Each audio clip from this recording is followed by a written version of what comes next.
Everybody down low! Zach! We interrupt our program to bring you this important message. Hey, Zach, it's Paul Rugg. How you doing? So I have to tell you this. Your request kind of baffled me because I was like, oh boy, a tribute to Ed Asner and Cosgrove. So number one, the first thing is I'm wearing my Cut It Out T-shirt. That's number one. I know I had to wear that.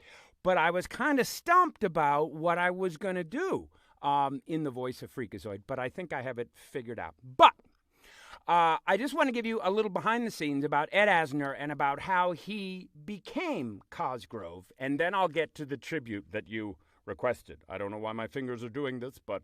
So, John McCann wrote the very first Freakazoid. It was A Dance of Doom. And he wrote Sergeant Cosgrove in there to say, hey, Freakazoid, want to go get a mint?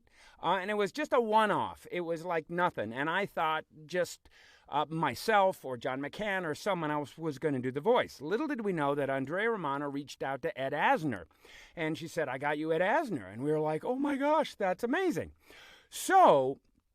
when we were rehearsing that whole episode, the mics were running, we were recording, and Ed Asner, he had the lines. We were sitting there, and he was like, and he was just reading it. He wasn't acting. He was just reading it as Ed Asner, and we had the mic on, and we could hear in the booth, and Ed Asner was going, all right, hey, Freakazoid, want to go get a mint, blah, blah, blah. And he did it just like that. We heard that, and we were like, oh, my gosh, Ed, do it like that. And he was like what? Well, like you just did it. And he said, no, but I wasn't acting. And we go, oh, no, but that's it. That's it. That's perfect. And that sort of established Cosgrove's character. Then I wrote him in the next one, which was Candlejack. I hope he doesn't get me. And Cosgrove just became a thing, and we loved that deadpan delivery that Ed Asner would give. Ed Asner had a great time. He loved it. He would come and be ready to play, and we'd have pizza. He was so awesome. And I hear that it was like one of his favorite things to do because, frankly, he could just be himself. Anyway, that is the whole thing. I mentioned Candlejack, but I'm still here. Anyway, your request as a super fan who remembers, Zach, you remember waking up in the morning and watching Freakazoid on the weekend.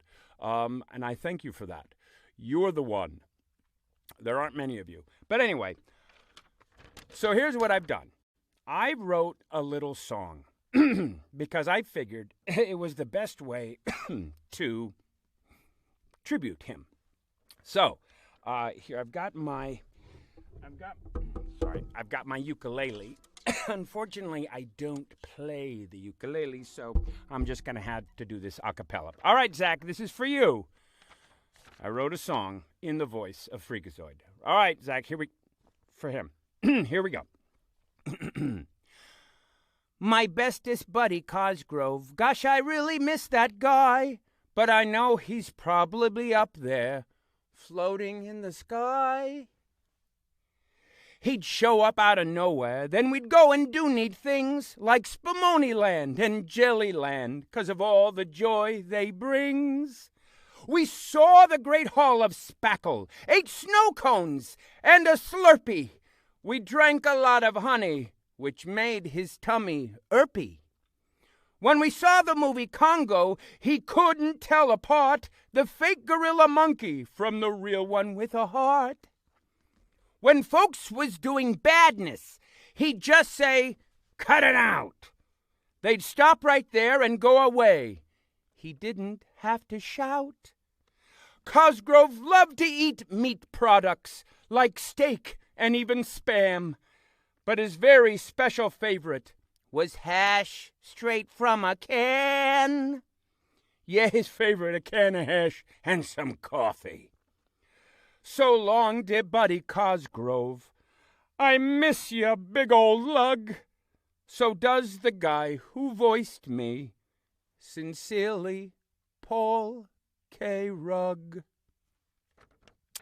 There you go. There you go, Zach. I wrote that song just for you. Ed Asner was amazing. Thank you very much for being a Freakazoid fan. Always remember to cut it out. And I guess Candlejack's not going to get... Goodbye!